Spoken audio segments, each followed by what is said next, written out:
क्रांति की शुरुआत जो है वो दूसरों से उम्मीद रखकर नहीं होती है। क्रांति की शुरुआत होती है खुद क्रांति बनने से।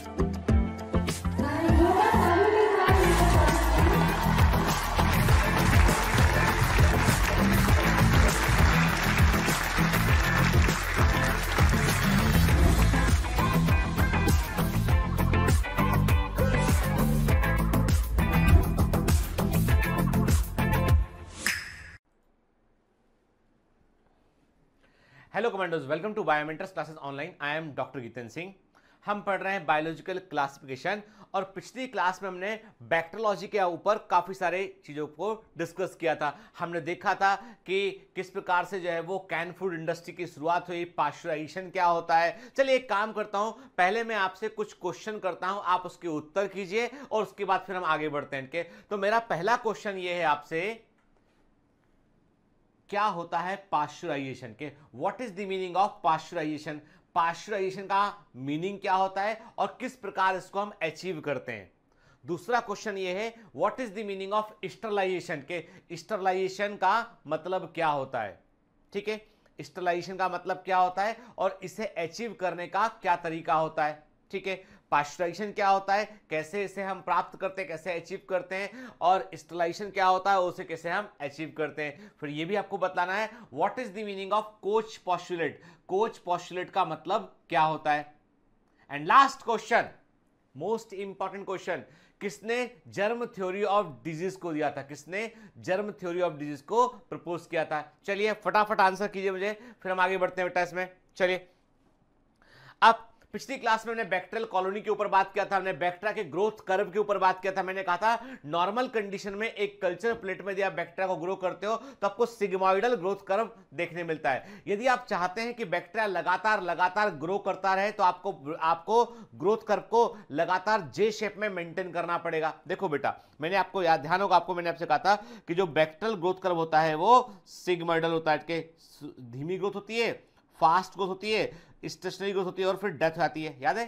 ठीक है, तो बैक्टीरियल ग्रोथ कर्व जो है वो सिग्मोइडल कर्व होता है। उसमें लैग फेज होता है, लॉग फेज या एक्सपोनेंशियल फेज होता है, स्टेडी फेज होता है और डेथ फेज होता है, क्योंकि फूड खत्म हो चुका होता है। लेकिन यदि आपको, जैसे मान लीजिए हम माइक्रोबायोलॉजी का इस्तेमाल कर रहे हैं इंडस्ट्रियल पर्पस के लिए, अल्कोहल प्रोडक्शन के लिए, कोई एसिड के प्रोडक्शन के लिए, ठीक है, तो वैसे में हमको माइक्रो ऑर्गेनिज्म की ग्रोथ को लगातार मेंटेन करना पड़ेगा। मतलब यह है कि वैसी कंडीशन में हमको ग्रोथ कर्व को जे शेप में मेंटेन करना पड़ेगा। और ग्रोथ कर्व को आप जे शेप में मेंटेन बेटा कब कर पाएंगे? जब आप लगातार न्यूट्रिएंट और हैबिटेट, लगातार बैक्टीरिया को न्यूट्रिएंट प्रोवाइड करते रहे, रहने की कंडीशन प्रोवाइड करते रहे, यानी पुराने बैक्टीरिया रिमूव करते जाए, नए बैक्टीरिया लगातार ग्रो करते चले जाए यहाँ पे, और sufficient quantity of food available हो। और इसीलिए हम क्या करते हैं बेटा, हम बजाय कल्चर प्लेट के जो है वहां पे, जब इंडस्ट्रियल पर्पज में इसका इस्तेमाल करते हैं, औद्योगिक स्तर पर इसका इस्तेमाल करते हैं, तब हम फर्मेंटर्स का इस्तेमाल करते हैं, बड़े बड़े बर्तनों का इस्तेमाल करते हैं जिनमें बैक्टीरिया जो है वो ग्रो कर सकता है,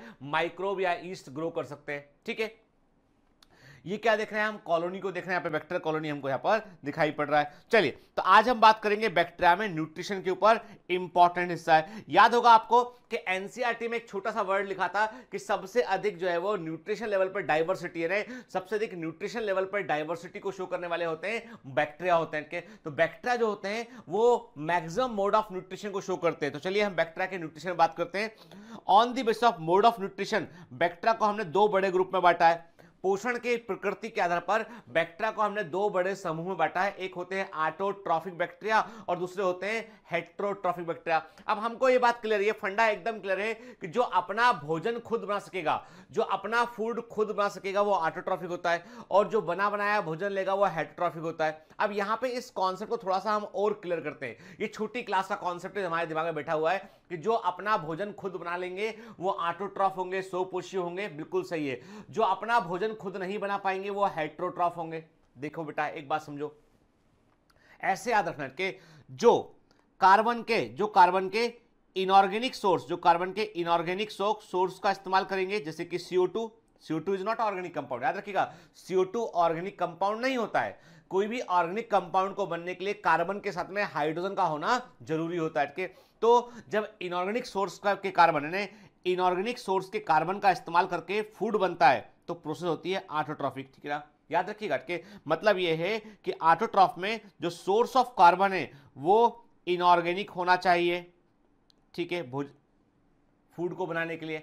अब यहां ऑटोट्रॉफिक में भी दो कैटेगरी होगी बेटा, एक जो सनलाइट का इस्तेमाल करे, सूर्य की ऊर्जा का इस्तेमाल करे, दूसरे जो केमिकल एनर्जी का इस्तेमाल करे, जो रासायनिक ऊर्जा का इस्तेमाल करे। एक वो जो सूर्य की रोशनी का, सनलाइट का इस्तेमाल करे, दूसरे वो जो केमिकल एनर्जी का इस्तेमाल करे।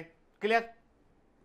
मतलब यह हो गया कि ऑटोट्रॉफिक बैक्टीरिया निश्चित तौर पर कार्बन के सोर्स के रूप में इनऑर्गेनिक कार्बन सोर्स CO2 का इस्तेमाल करेंगे, और ये या तो सनलाइट यूज करेंगे या केमिकल एनर्जी यूज करेंगे। मतलब ऑटोट्रॉफिक बैक्टीरिया की दो कैटेगरी होगी, एक वो जो फोटोसिंथेसिस करेंगे, फोटो वर्ड फोटोन से लिया गया है, फोटोन मतलब सोलर एनर्जी, ठीक है। कीमोसिंथेसिस का मतलब हो गया केमिकल एनर्जी का इस्तेमाल करके फूड बनेगा। तो मतलब ये हो गया ऑटोट्रॉफिक बैक्टीरिया दो तरह के होंगे, फोटो ऑटोट्रॉफ या chemo autotroph. Clear?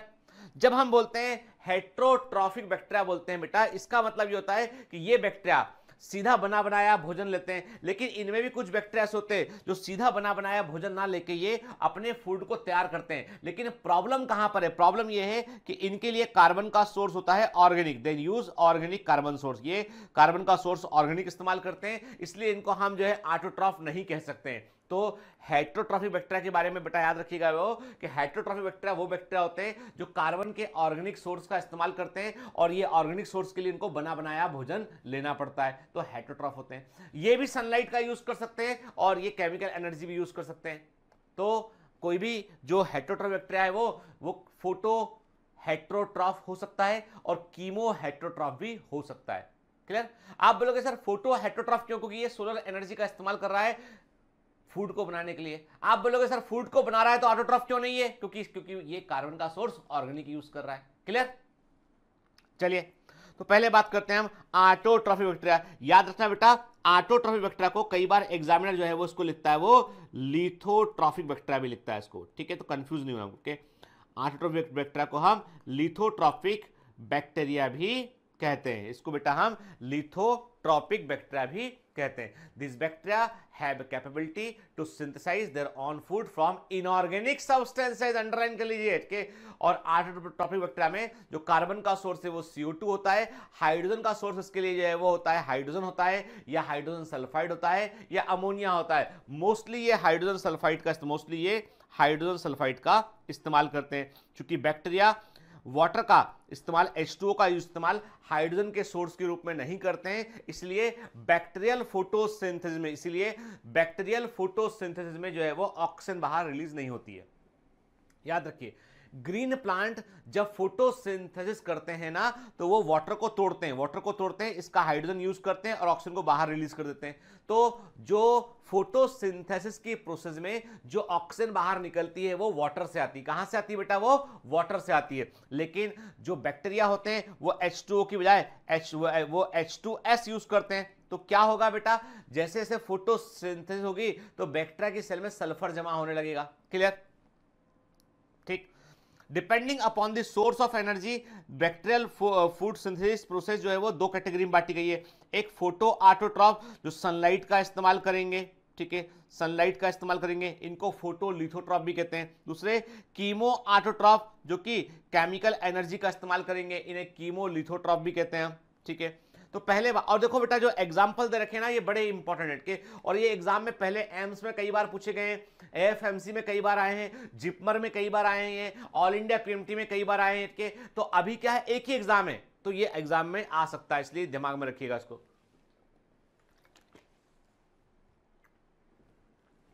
This type of bacteria uses light energy, मतलब solar energy for reducing CO2 to organic compound, but water is never used as a source of hydrogen, इसलिए oxygen बाहर नहीं निकलती है। के example इसका क्या बेटा? तो एग्जांपल वेरी IMP।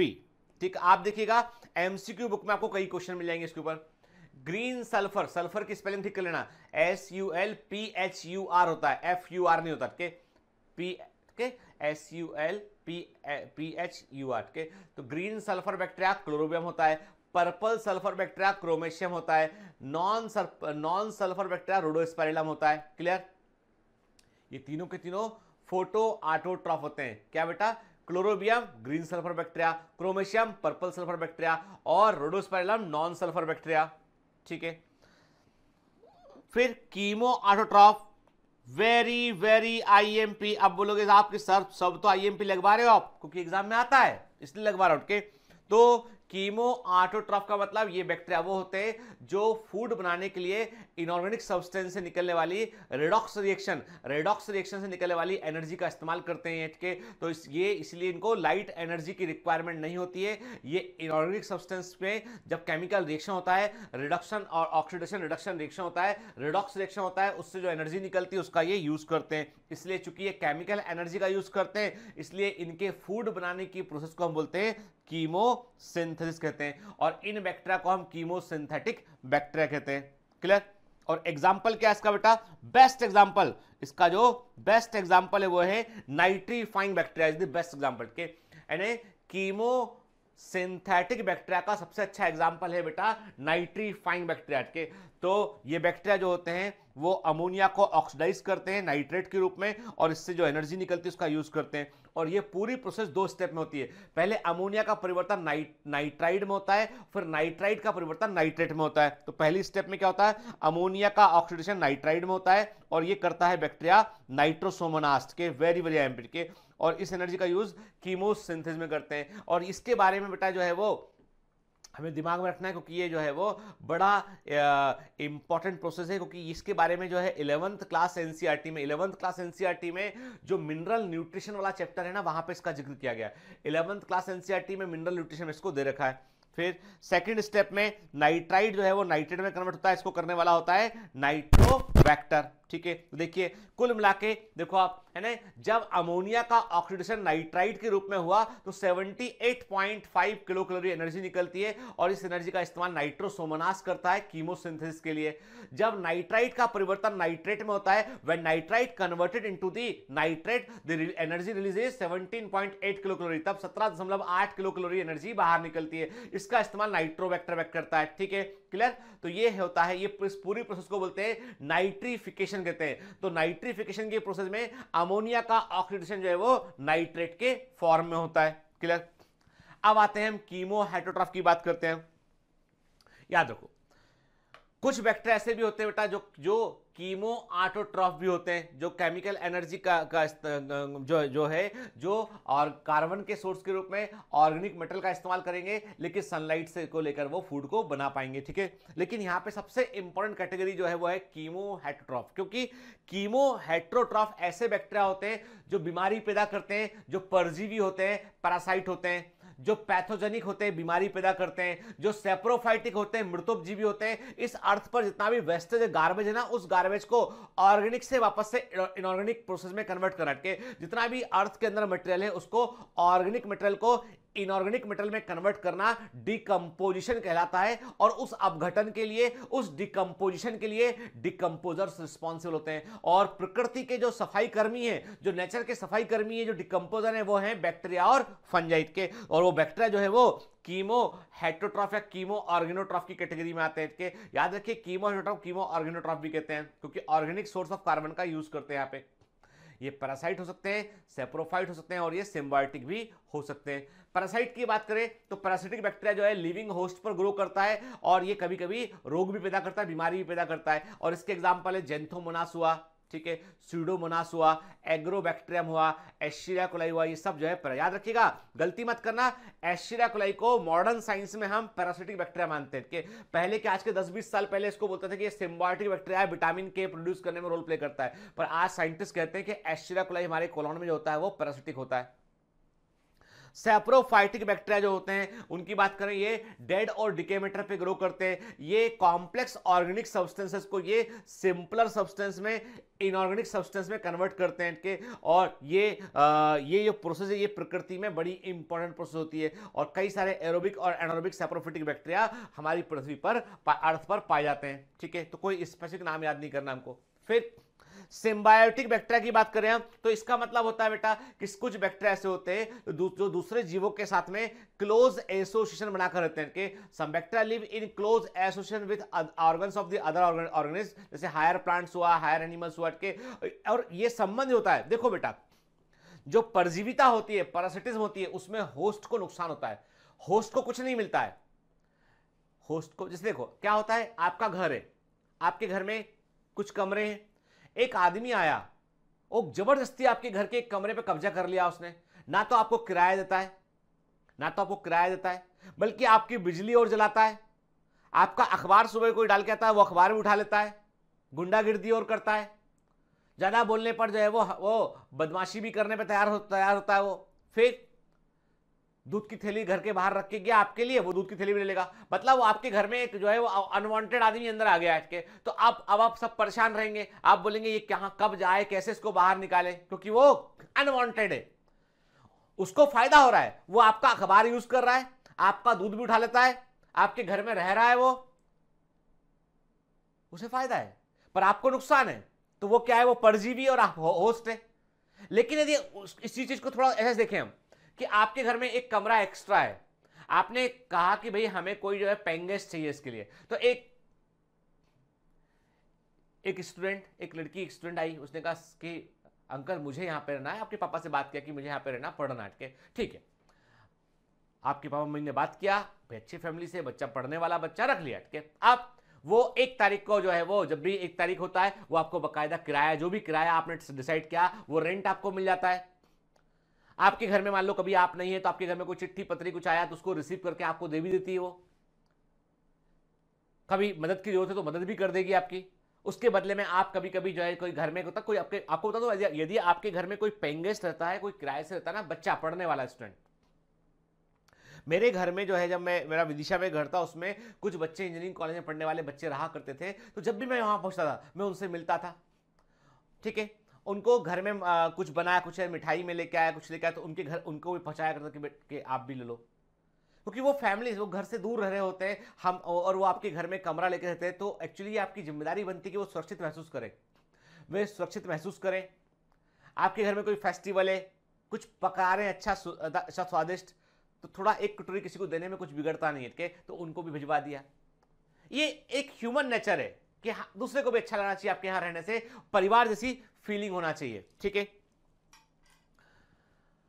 तो मैं आपको क्या कह रहा था, मैं आपसे कह रहा था कि जो है अब आपके घर में वो किराएदार रहता है, आपको रेंट भी देता है बकाया टाइम पे, क्या आपकी हेल्प भी करता है, आप भी उसकी मदद करते हैं, तो अब क्या, अब संबंध क्या है, वो सहजीवी संबंध। अब अच्छा कि उसके रहने से आपको भी फायदा है, कुछ 4 पैसे मिलते हैं, सपोर्ट भी मिलता है, और उनको आपके यहाँ पे भी अच्छा लगता है, कोई दिक्कत है, तो ये दोनों को फायदा होगा। पहले एक अकेले को फायदा हो रहा था पैरासाइट को, अभी क्या है, अभी दोनों ये है सिम्बायोसिस, ठीक है। तो चलिए, तो मैंने क्या कहा आपसे, मैंने कहा कि जो कुछ बैक्टीरिया जीवित जीव जो होते हैं उनके साथ ऐसे क्लोज संबंध बना के रहते हैं कि दोनों को फायदा होता है, इस तरह के संबंध को हम सिम्बायोसिस कहते हैं। अब इसका सबसे अच्छा एग्जांपल होता है बेटा, जो लेग्यूमिनस प्लांट होते हैं, उनकी जड़ों में गांठें होती है, रूट नोड्यूल्स होते हैं, और उन रूट नोड्यूल्स में राइजोबियम नाम का बैक्टीरिया रहता है। तो राइजोबियम बैक्टीरिया क्या करता है, नाइट्रोजन को फिक्स करता है, वो एटमॉस्फेरिक नाइट्रोजन को नाइट्रेट में जो अमोनियम आयन में कन्वर्ट करता है, फिक्स करता है उसको वो, और वो अमोनिया जो है उसका इस्तेमाल प्लांट करता है अपने नाइट्रोजन मेटाबॉलिज्म में, बदले में बैक्टीरिया को फूड मिलता है। तो एक नाइट्रोजन की रिक्वायरमेंट पूरी हो गई, बदले में बैक्टीरिया को फूड मिल गया, दोनों फायदे में,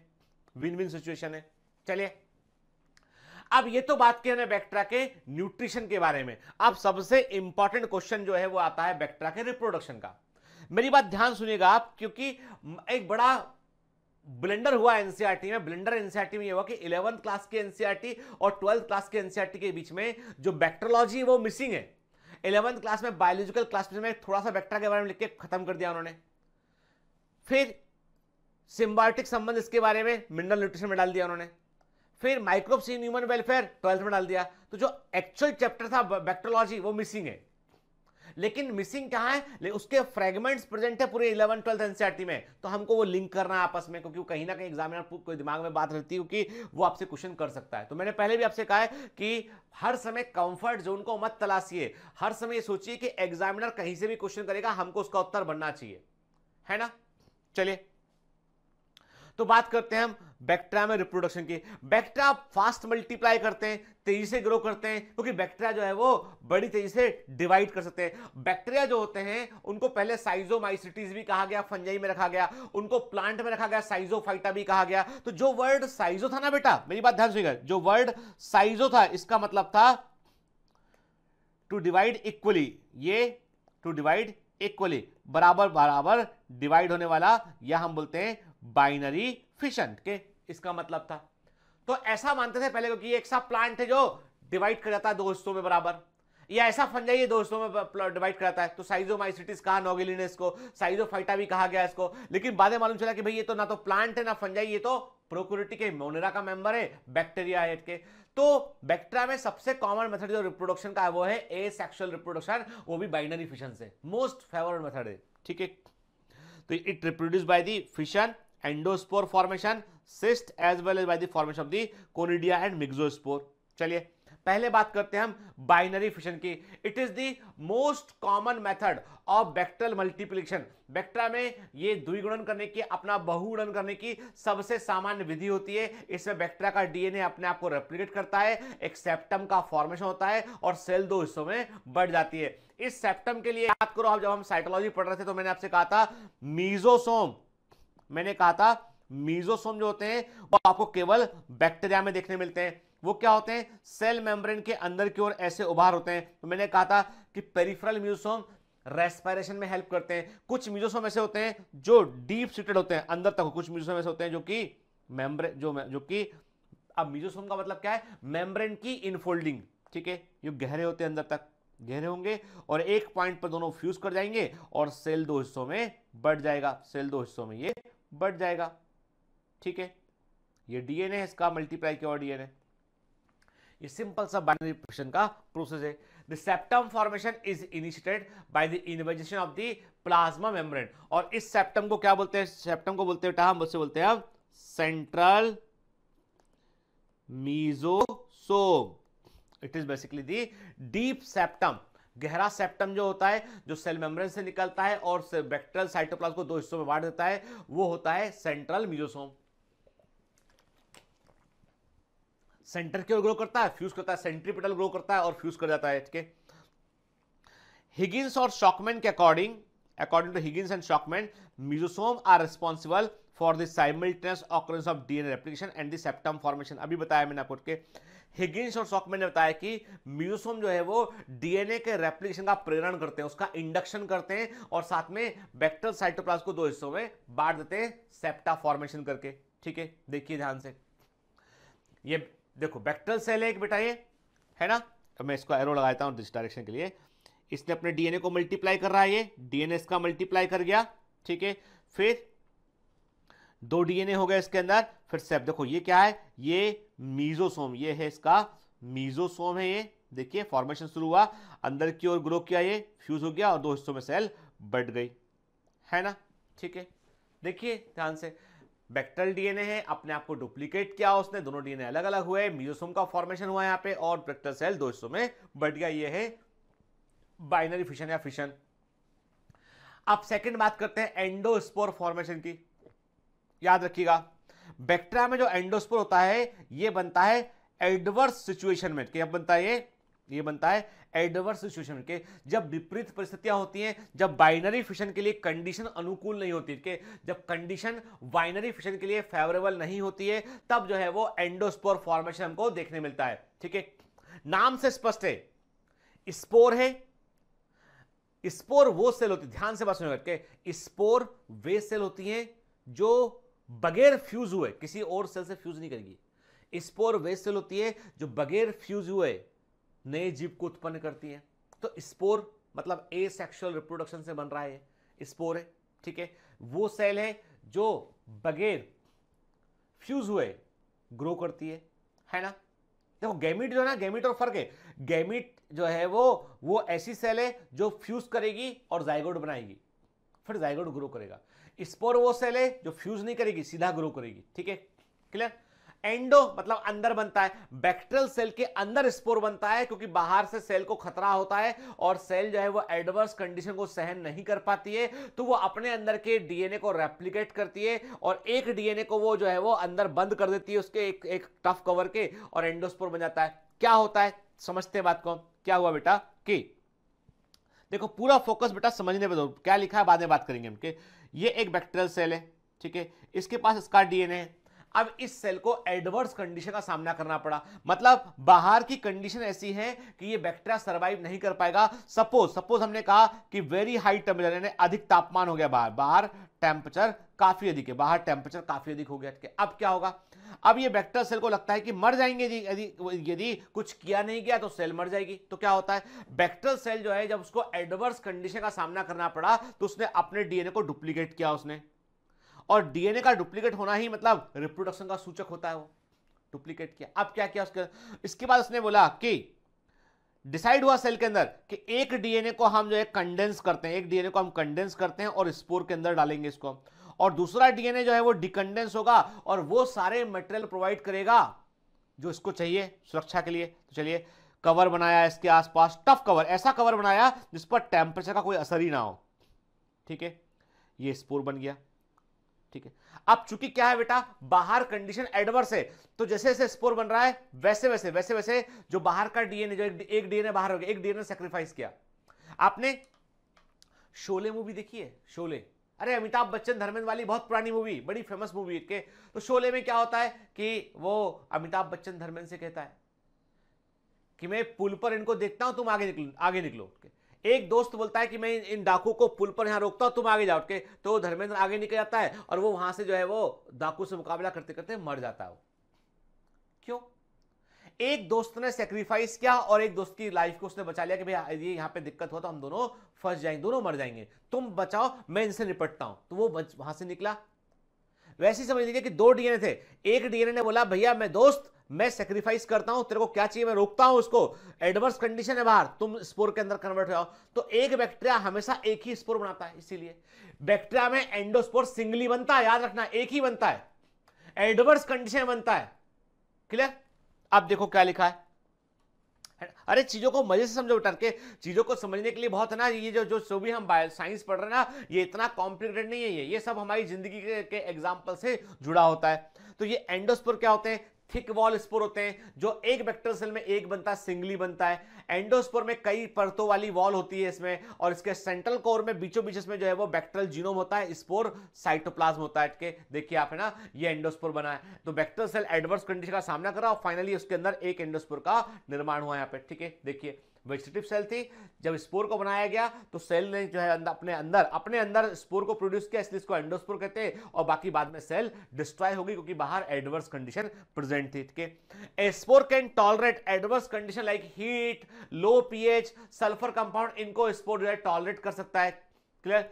और ये जो एंडोस्पोर होता है उसमें कैल्शियम आयन होता है, उसमें फेरिक आयन होता है और डिपिकोलिनिक एसिड होता है। और ये जो डिपिकोलिनिक एसिड और कैल्शियम होता है ना बेटा, ये डिपिकोलिनिक एसिड है, जो डीपीए है, डिपिकोलिनिक एसिड है, जो कैल्शियम आयन है, ये हीट स्टेबिलिटी प्रोवाइड करते हैं। आपको बता दूं मैं, ये एंडोस्पोर ऐसे होते हैं कि आप इनको 50 साल तक उबालते रहिए। क्या करते रहिए? 50 ईयर्स, 50 वर्षों तक आप एंडोस्पोर को उबालते रहिए, बॉइल करते रहिए, बॉइल करते कितना समय तक? 50 वर्ष तक, तब भी जीवित रहेंगे। ठंडा होगा इसी लिक्विड, वापस निकल जाएगा, बैक्टीरिया बन जाएगा। इसलिए कई बार फूड पॉइजनिंग में जो क्लॉस्ट्रीडियम बैक्टीरिया होता है ना, वो बड़ी खतरनाक फूड पॉइजनिंग करता है। जो क्लॉस्ट्रीडियम बैक्टीरिया होता है ना, वो बड़ी खतरनाक फूड पॉइजनिंग करता है। कई बार जो है वो हम सोचते हैं कि खाना गर्म कर दिया हमने तो बैक्टीरिया मर जाएगा, लेकिन जैसे ही आपने खाना गर्म किया, बैक्टीरिया स्पोर में कन्वर्ट होगा, जैसे खाना ठंडा हुआ वापस से बाहर निकल जाएगा उससे, ठीक है। फूड पॉइजनिंग आती है। Endospore formation commonly seen in the species of the bacteria like Clostridium and bacillus. के याद रखिए, सबसे कॉमन एंडोस्पोर फॉर्मेशन हमको क्लॉस्ट्रीडियम के अंदर देखने मिलता है और बैसिलस के अंदर देखने मिलता है। लेकिन कोकाई और स्पाइरलम बैक्टीरिया ऐसे होते हैं जो कभी भी एंडोस्पोर का फॉर्मेशन नहीं कर पाते हैं। Hello, everyone. My name is Newton. I hope you are enjoying. Sorry to disturb you in between lecture, but it's important to inform you. You should download Biomentors app from Google Play Store. We need your support, so please take subscription to become an official commando of Biomentors. Bye bye. Continue your lecture.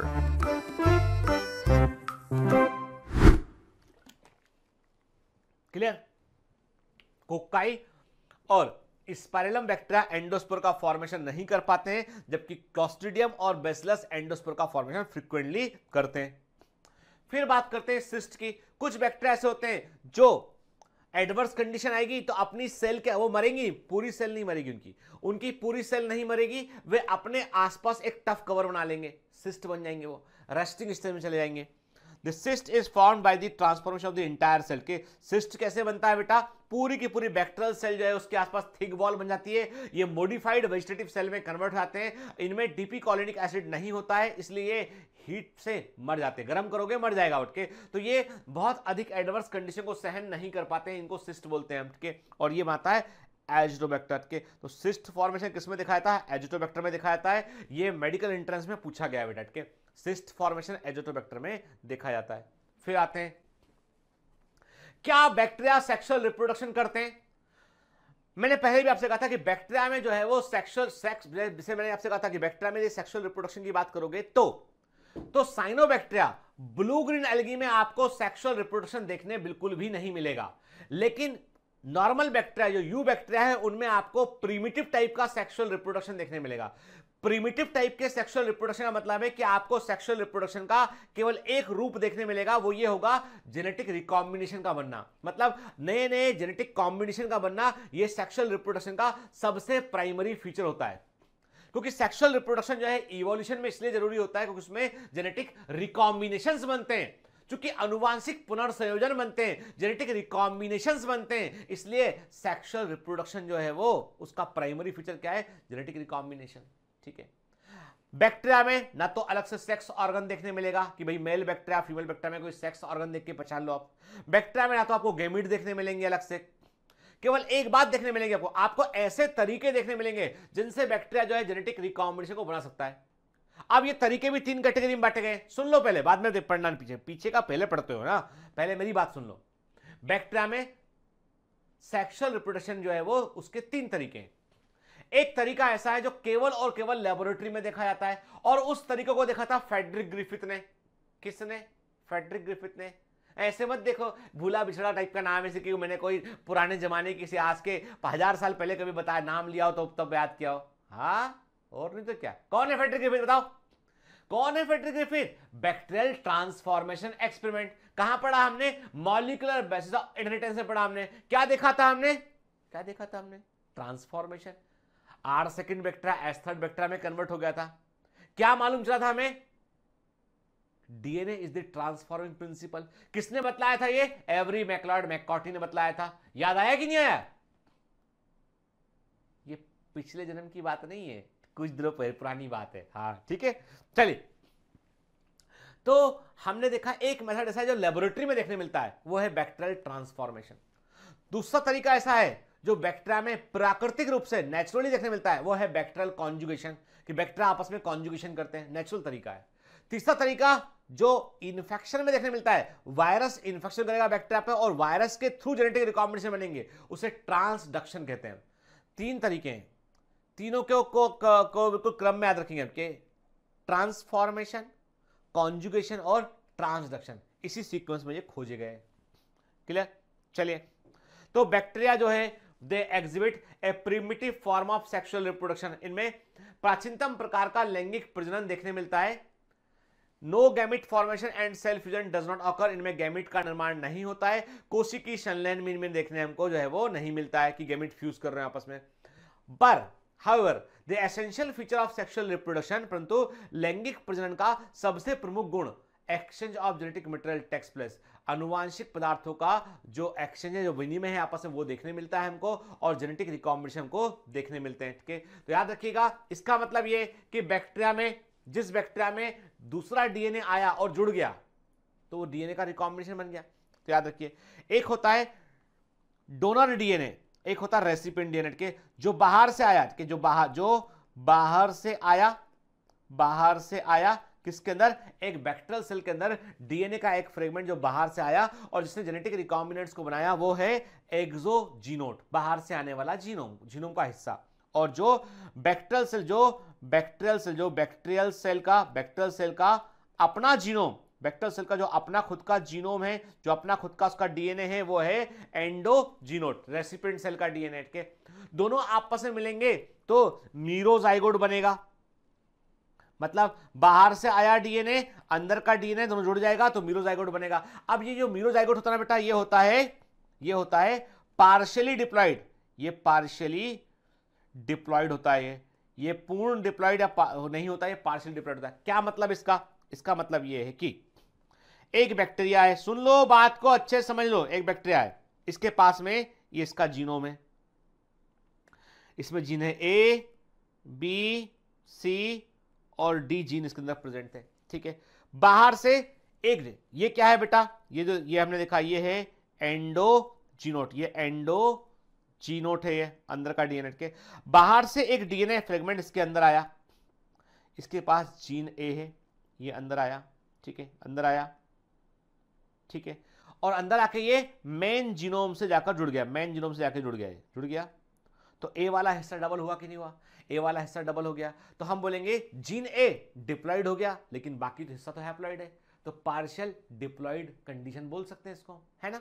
चलिए अब देखो एक बात और है, याद रखना बेटा, ये भी एग्जाम में पूछा गया है कि बैक्टीरिया में सेक्सुअल रिप्रोडक्शन की डिस्कवरी किस क्रम में हुई? सबसे पहले ट्रांसफॉर्मेशन, फिर कॉन्जुगेशन, फिर ट्रांसडक्शन। ट्रांसफॉर्मेशन की बात करते हैं कि what is the meaning of transformation. तो मैंने आपको बताया था पहले के, ट्रांसफॉर्मेशन को पहली बार जो है फ्रेडरिक ग्रिफिथ ने देखा था 1928 में बैक्टीरिया स्ट्रेप्टोकोकस निमोनिया के। ये लेबोरेटरी प्रोसेस होता है और ये प्रकृति में रेयरली हमको देखने मिलता है। ट्रांसफॉर्मेशन की प्रक्रिया में डीएनए का छोटा फ्रेगमेंट जो होता है वो डोनर से यानी जो heat killed S third vector से निकल के वो आर सेकंड वेक्टर में पहुंच जाता है, ठीक है। It is actively taken up by the cells of the recipient bacteria and R second bacteria जो है वो एस थर्ड बैक्टीरिया का डीएनए का हिस्सा जो हीट किल्ड हिस्सा है उसको वो ले लेता है, ठीक है। Donor DNA get incorporated into the DNA of the recipient cell resulting the formation of merozygote, उससे जेनेटिक रिकॉम्बिनेशन बन जाता है। एक चीज लिखो, बहुत इंपॉर्टेंट नोट है, ठीक है, नीचे डालो नोट लिखिए, अरे बहुत इंपॉर्टेंट नोट है ये, है ना, ऐसा स्टार लगा लो, लिखो नोट में। तैयार है? अधिक जानकारी के लिए कृपया मॉलिक्यूलर बेसिस ऑफ इनहेरिटेंस के शुरुआती लेक्चर्स को देखिए, ठीक है, लिख लिया नोट में, ठीक है। अधिक जानकारी के लिए मॉलिक्यूलर बेसिस ऑफ इनहेरिटेंस के शुरुआती लेक्चर को देखिए, वहां पे ट्रांसफॉर्मेशन को डिटेल में बताया गया है और दोबारा मैं इस पर चर्चा नहीं करूंगा, ठीक है। चलिए, तो 1944 में जो है एवरी मैकलॉड मैककॉर्टी ने बताया था कि जो ट्रांसफॉर्मिंग प्रिंसिपल है वो डीएनए होता है, ठीक है, और ये पहला सीधा प्रमाण था जिसने बताया था कि डीएनए एक जेनेटिक मटेरियल होता है। लेकिन इस प्रमाण को ही हमने एक और चीज में हमने देखा, इसको एक दूसरे एंगल से देखा हमने कि ये पहला तरीका था जिसमें मालूम चला था हमें कि बैक्टीरिया में जेनेटिक रिकॉम्बिनेशन बन सकते हैं इस प्रकार से, ठीक है। तो ये बैक्टीरियल सेक्सुअल रिप्रोडक्शन की लेबोरेटरी मेथड होती है, प्रयोगशाला विधि होती है, ठीक है। ये प्रयोग हमने ऑलरेडी डिस्कस किया हुआ है, ठीक है।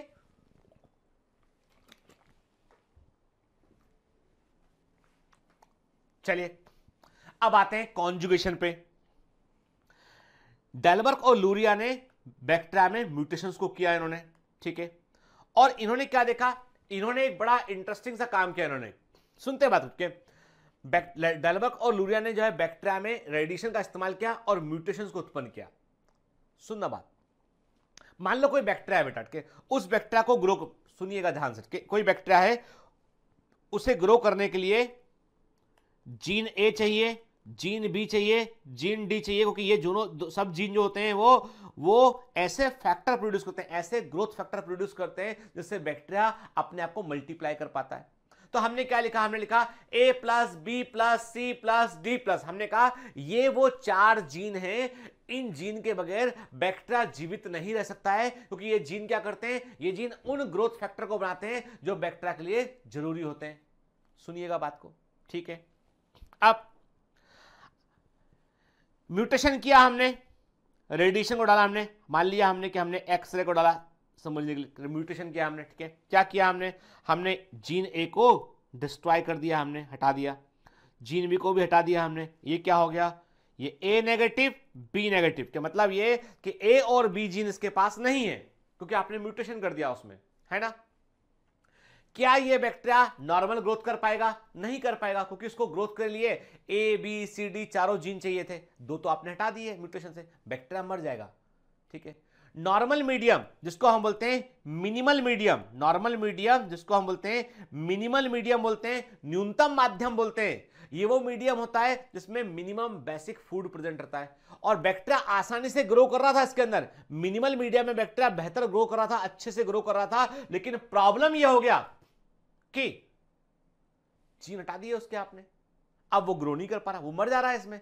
तो अब आपको यदि इसको ग्रो, इसमें ग्रो, यदि आपको इसमें इस बैक्टीरिया को ग्रो करना है तो क्या करना पड़ेगा आपको ग्रोथ फैक्टर ए सप्लाई करना पड़ेगा, ग्रोथ फैक्टर बी सप्लाई करना पड़ेगा, मतलब minimal medium plus growth factor A और बी देने पड़ेंगे आपको, तो ये ग्रो कर पाएगा बैक्टीरिया।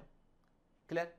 तो अब बैक्टीरियोलॉजी में एक टर्म होता है बेटा, ऐसे बैक्टीरिया जो मिनिमल मीडियम में ग्रो कर सकते हैं उनको हम प्रोटोट्रॉफ कहते हैं।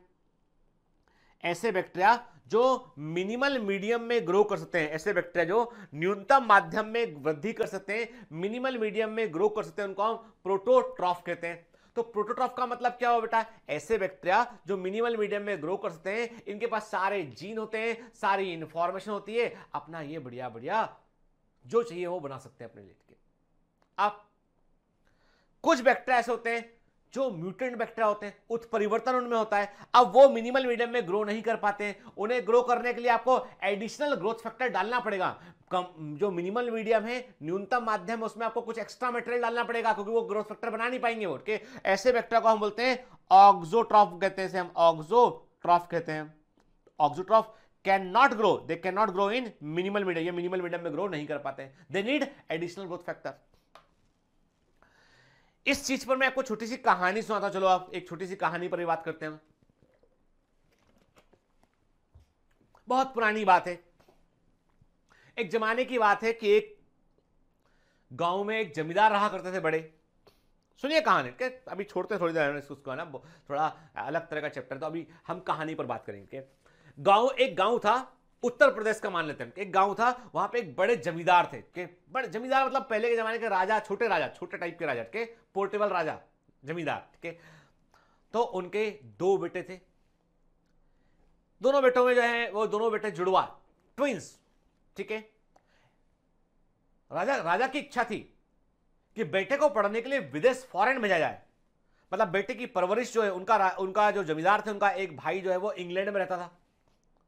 पूरा फोकस कहानी पर रखते हुए उनका एक जो ब्रदर था, वो कजिन ब्रदर जो भी रहा होगा, वो इंग्लैंड में रहता था। तो उन्होंने कहा कि भाई मेरे जुड़वा बच्चे, दो बेटे हैं मेरे, 4-5 साल का बच्चा हुआ, तो उन्होंने कहा भाई एक बेटे को, उनके बेटा नहीं, बच्चे नहीं थे उनके कोई, तो उन्होंने बोला भाई एक काम करते हैं, तुम्हारे बेटे को एक को हम पढ़ा लेते हैं अपने यहाँ इंग्लैंड में रहकर। तो उन्होंने जमींदार ने कहा भाई मेरी भी इच्छा है कि मेरा एक बेटा, कम से कम एक बेटा जो है, दोनों बेटे पढ़ ले अच्छा है, लेकिन एक बेटे को मैं अपने पास रखूंगा, घर में नहीं तो खाली रखेगा, एक बेटा आप ले जाओ, वहां पढ़ लेगा अपने, आपके बेटे से, मेरा भी बेटा है, आपका भी बेटा हो। वो चला गया, तो एक बेटे को इंग्लैंड में ले गए, एक बेटा बचपन 3-4 साल होश संभाला वो इंग्लैंड में, दूसरा बेटा जो है वो अपना गांव के अंदर ही है, पिताजी जमींदार है, सब बढ़िया काम है। अब दोनों लड़के जो है 25 साल के हो गए। गांव में एक बड़ा सा गैदरिंग, बड़ा जलसा किया गया गांव में, कि ढोल बजने लगे, ठीक है, नगाड़े बजने लगे, गांव में पूरा डांस चल रहा है, ठीक है। अब कैसे डांस है, अब डांस करके नहीं दिखा रहा मैं, गांव में डांस चल रहा है, और डांस में जो है के दौरान सब लोग डिस्कशन कर रहे हैं, लोग बाकी देखो भाई दोनों भाई आ गए, एक सूट बूट पहन के टिप टॉप इंग्लैंड से, ओ या ठीक है, वो आ गया गांव के अंदर। दूसरा जो है वो अपना बढ़िया जो है कुर्ता पजामा पहन के, अपने गांव के अंदर की परवरिश के, उनकी चाल ढाल भी डिफरेंट टाइप की, क्योंकि वो गांव के अंदर जमींदार के लड़के, उन्हें समझ में आया, वो वैसे पले बड़े हैं। एक इंग्लैंड से पढ़ा लिखा बिल्कुल सोफिस्टिकेटेड टाइप का। अब दोनों बेटे जो है बैठे हुए हैं, दोनों ट्विंस थे, पता है आपको, कहानी की शुरुआत में बोल दिया था कि दोनों को बैठा रखा। अब गांव के लोगों ने बोला जमींदार साहब आपकी तो उम्र अब थोड़ी ज्यादा हो चुकी है, अब यह है कि अगला आपके बाद वारिस कौन होगा, ये बताओ कि दोनों में से इस गांव की व्यवस्था को कौन संभालेगा। राजा ने कहा कि यार मेरा बेटा इंग्लैंड से पढ़ के आया है, एक बेटा, और ये इसको पता है तरक्की क्या होती है, इसको पता है डेवलपमेंट क्या होता है, इसको पता है कि क्या करना चाहिए गांव के लिए। तो मेरे विचार में वो इंग्लैंड से जो लड़का आया है उसको वारिस घोषित कर देना चाहिए, दूसरा भाई सपोर्ट करेगा उसका। गांव के बड़े बुजुर्गों ने बोला नहीं साहब, ये जो दूसरा वाला बेटा है आपका, वो बचपन से गांव में रहा है, इसको मिलना चाहिए विरासत। पहले के जमाने में विरासत को लेकर युद्ध लड़े गए भाई, दोनों भाई में मुकाबला शुरू हुआ। अब मुकाबला क्या किया, भाई गांव में के लोग समझदार थे, गांव के लोगों ने बोला एक काम करते हैं, दोनों बेटों में हम जो है एक कंपटीशन करते हैं दोनों मिल के।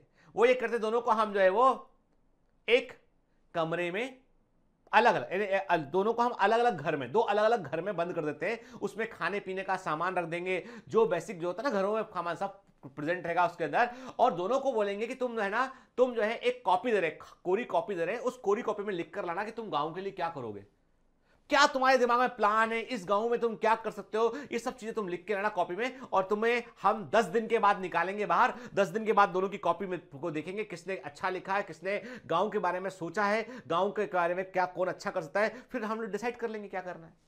ठीक है, मुकाबला शुरू। दोनों बच्चे लड़कों को अलग अलग घर में बंद कर दिया।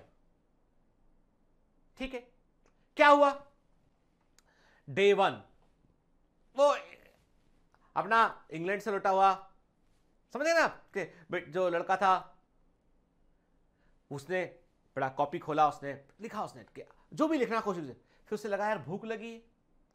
किचन में गया, वो किचन में जाके देखा उसने, अरे क्या है, अब गांव में भी जो अरेंजमेंट था वो था। अब गांव में बर्गर पिज्जा तो डोमिनोज से बर्गर पिज्जा तो मंगा नहीं सकते गांव के अंदर। उस जमाने में स्विगी भी नहीं होता था, ना जोमेटो हुआ करता था उस जमाने में कि आर्डर मार दे चुपचाप से आ गया फूड।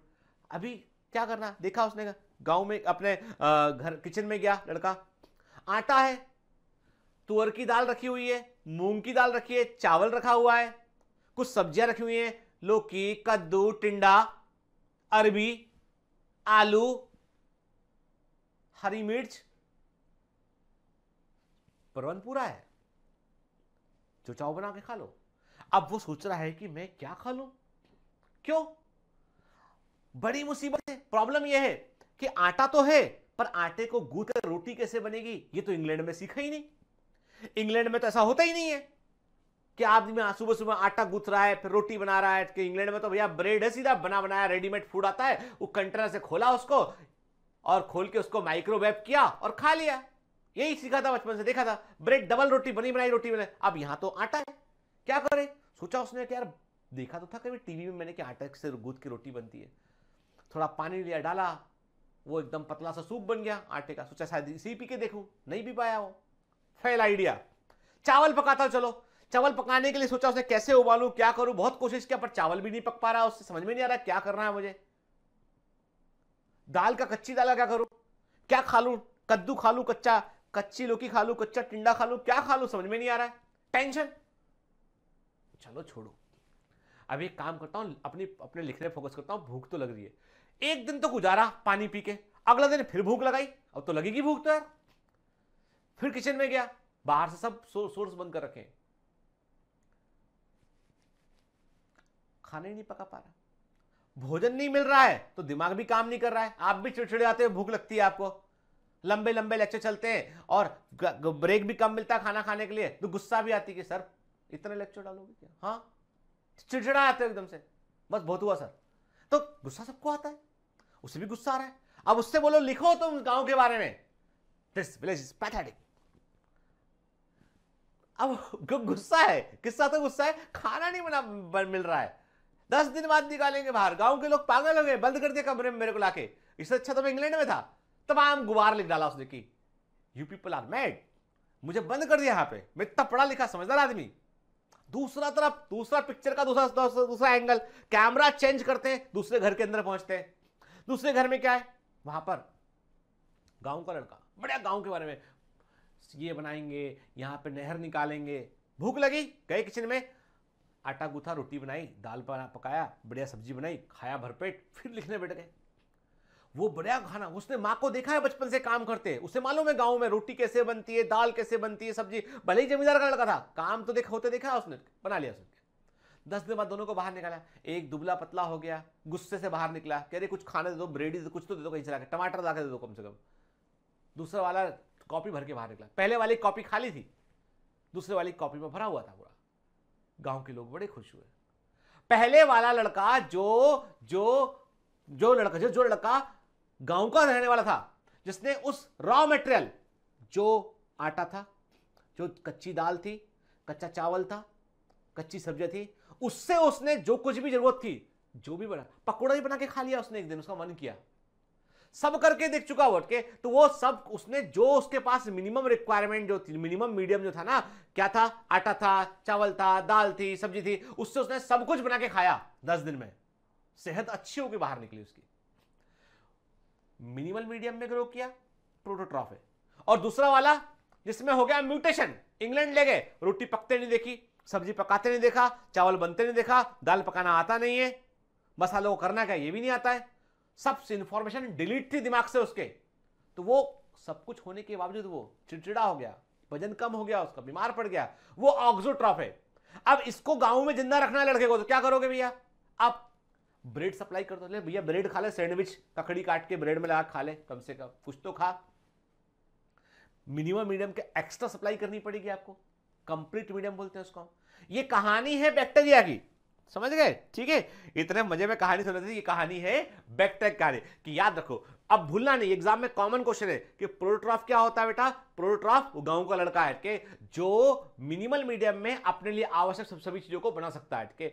और ऑक्सोट्रॉफ क्या होते हैं, म्यूटेंट बैक्टीरिया होते हैं जिनके पास कुछ इंफॉर्मेशन मिसिंग होती है, इसलिए वो मिनिमल मीडियम में ग्रो नहीं कर पाते, उन्हें एक्स्ट्रा ग्रोथ फैक्टर देने पड़ते हैं।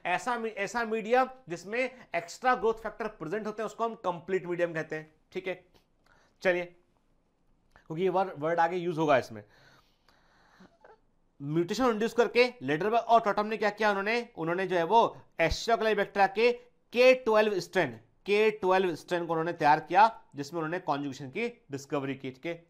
डेविस ने ये बताया कि बैक्टीरिया में जब भी कॉन्जुगेशन होता है तो उनके बीच में फिजिकल कांटेक्ट हमको देखने मिलते हैं, और ये जो फिजिकल कांटेक्ट है ये बेसिकली सेक्स पिली के थ्रू होते हैं, सेक्स पिलाई के थ्रू होते हैं, और ये सेक्स प्लाई के थ्रू होते हैं। और ये जो सेक्स प्लाई होती है इसे बनाने की सूचना होती है एफ प्लाज्मिड में, इसे बनाने की सूचना होती है एफ प्लाज्मिड में। एफ प्लाज्मिड को हम बोलते हैं बेटा फर्टिलिटी प्लाज्मिड, इसको हम फर्टिलिटी प्लाज्मिड भी कहते हैं। जिस बैक्टीरिया में एफ प्लाज्मिड प्रेजेंट होगा उसे हम एफ प्लस मेल बैक्टीरिया बोलेंगे, और जिस बैक्टीरिया में एफ प्लाज्मिड प्रेजेंट नहीं होगा उसे हम एफ नेगेटिव फीमेल बैक्टीरिया बोलेंगे, उसे एफ नेगेटिव फीमेल बैक्टीरिया बोलेंगे, ठीक है। देखिए अब ये वर्ड यहां पे आया ना,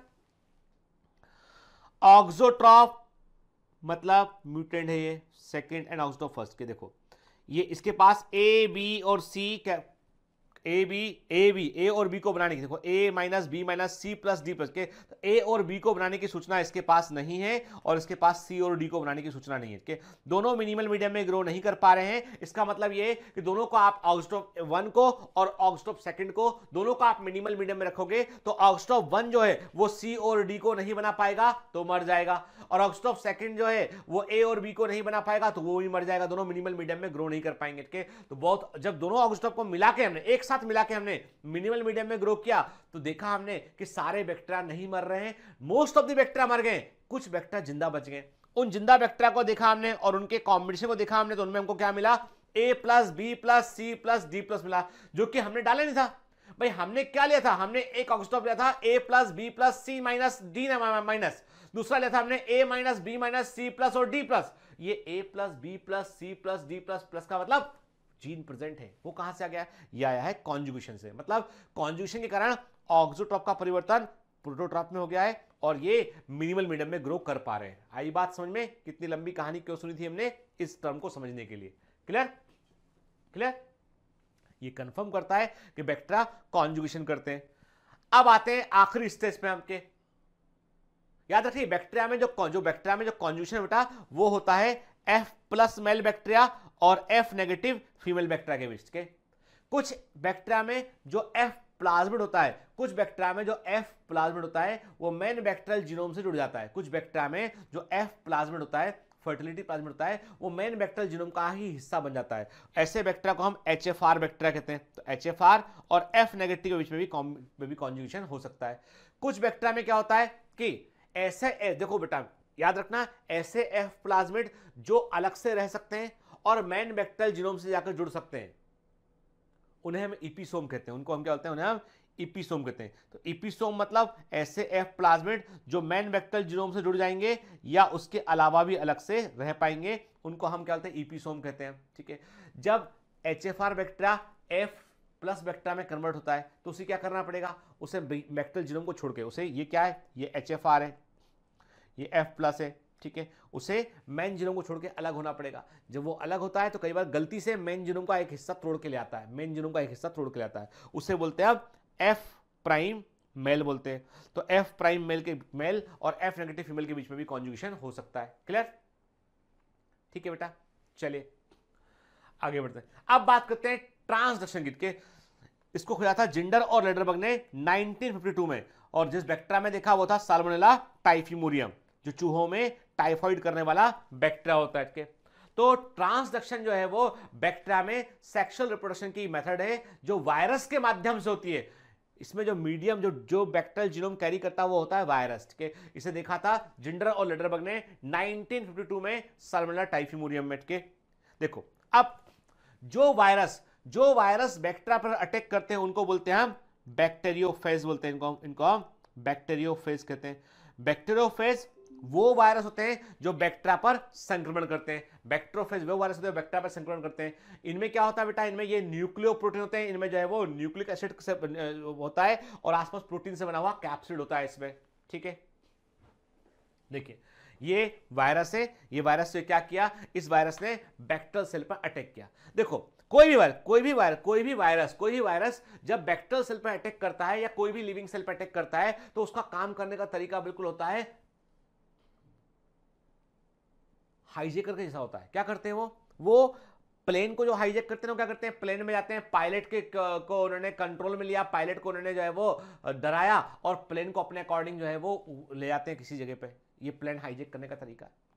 तो अभी क्या होता है इसमें जो बैक्टीरियोफेज होता है उसका जो डीएनए होता है वो जैसे ही बैक्टीरियोफेज का डीएनए बैक्टीरियल सेल के अंदर जाता है तो पूरी बैक्टीरियल सेल को अपने कब्जे में लेता है और बैक्टीरिया के डीएनए को डिस्ट्रॉय करता है, और बैक्टीरियल डीएनए को डिस्ट्रॉय करता है और बैक्टीरियल सेल को कब्जे में लेता है, और बैक्टीरिया के राइबोसोम पर वायरस का डीएनए अपने लिए प्रोटीन बनवाता कहता है अब प्रोटीन बनेगा तो हमारे लिए बनेगा, हमारे कैप्सिड के लिए प्रोटीन बनेगा, और वायरस का डीएनए अपने आप को मल्टीप्लाई करेगा। प्रोटीन मशीनरी पे कब्जा कर चुका है तो पूरा प्रोटीन मशीनरी जो है वो वायरस का प्रोटीन बनाएगा, नए वायरस बनेंगे और बैक्टीरियल सेल को फोड़ के बाहर निकल आएंगे।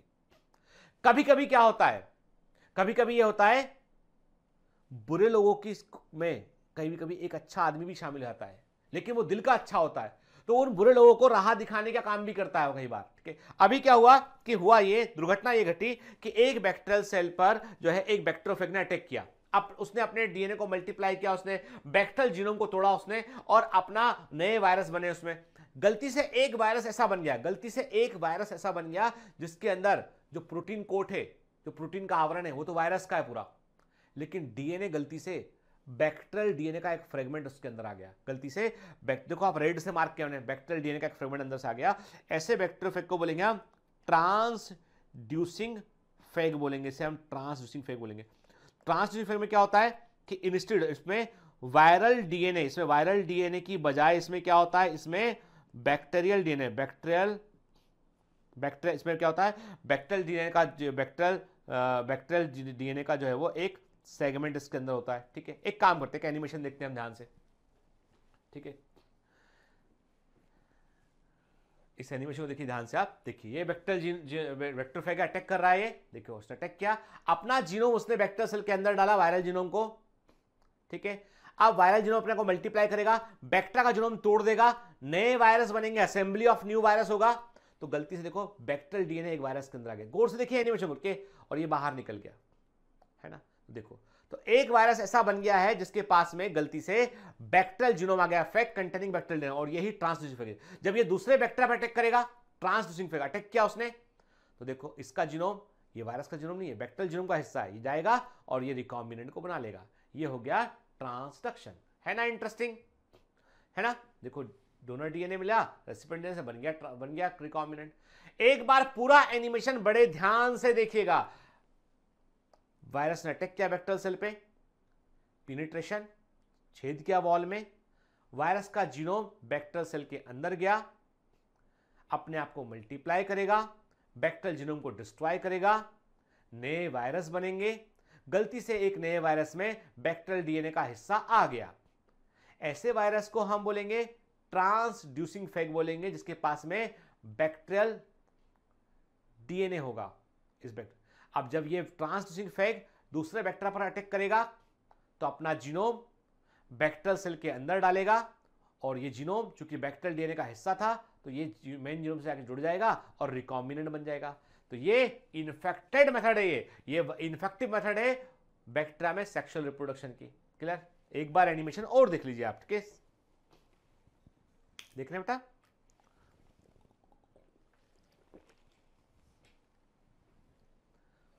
ये होता है ट्रांसडक्शन। ठीक है, एनिमेशन कंप्लीट करते हैं फिर आगे बात करते हैं। ठीक है, देखो है ना, ये बन गया ट्रांसड्यूसिंग फैग बन गया। तो ट्रांसड्यूसिंग फैग क्या होता है, ट्रांसडक्शन क्या होता है, ये सब चीजें तो बेटा बेसिक क्वेश्चन है, मालूम होना चाहिए हमको, है ना। देखो दूसरे वेक्टर पर अटैक किया इसने, अब ये जेनेटिक रिकॉम्बिनेंट को बना देगा यहां पे, है ना। चलिए, तो यहां पर हमारा जो है वो वेक्टर है, यहां पे हमने क्या किया, हमने बिल्कुल शॉर्ट में के हमने वेक्टरोलॉजी को बहुत डिटेल में नहीं लिया हमने, क्योंकि एनसीईआरटी में इसके बारे में स्पष्ट मार्किंग नहीं है, डिटेल में नहीं बताया गया, इसलिए हमने, लेकिन तब भी हमने जो between the lines of NCERT जो एक्सपेक्टेड था वो हमने कवर कर लिया है। ठीक है, तो बायोलॉजिकल क्लासिफिकेशन में इसके साथ मोनेरा वाला हिस्सा पूरा होता है। मैं आपको बेटा एक शीट दूंगा, मेरी बात सुनिए जान के। देखो यार, ऐसा है कि आप चाह रहे हो कि हर समय केवल मैं ही मेहनत करूं, तो आप मेहनत ना करो तो ये काम नहीं बनेगा। ठीक है, समझ गए? आपको थोड़ा सा कंफर्ट जोन से बाहर निकल के बेटा परफॉर्मेंस इनहांसमेंट सेट पढ़ लिया करो एक बार। जब जिसको मैं बोल रहा हूं कि इसको जरूर पढ़ लेना, उसको तो पढ़ ही लेना बेटा। ठीक है, तो मैं वायरोलॉजी जो है उसके बारे में भी सिलेबस के अंदर डिटेल में कहीं पर नहीं दे रखा है। ठीक है, लेकिन आपको कुछ इंपॉर्टेंट पॉइंट वायरसेस के बारे में मालूम होना चाहिए।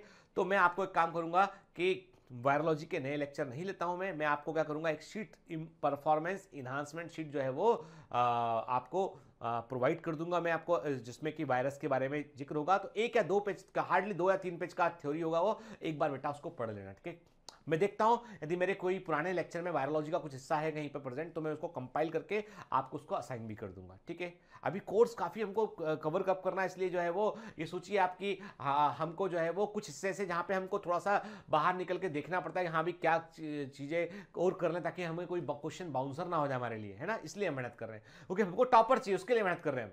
अदरवाइज जो हमने किया है वो 99% उसी से आएगा, उसके बाहर से कुछ नहीं जाएगा। ठीक है, तो पढ़ते रहिए, मेहनत करते रहिए बेटा। All the best.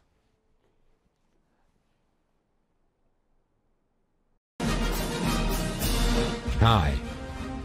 To become an official commando of Biomentors, join us at www.biomentors.online. Here you can solve daily practice papers, an online test. You can download performance enhancement sheets. You can track your progress. You can interact with other fellow commandos. Join us and prepare yourself.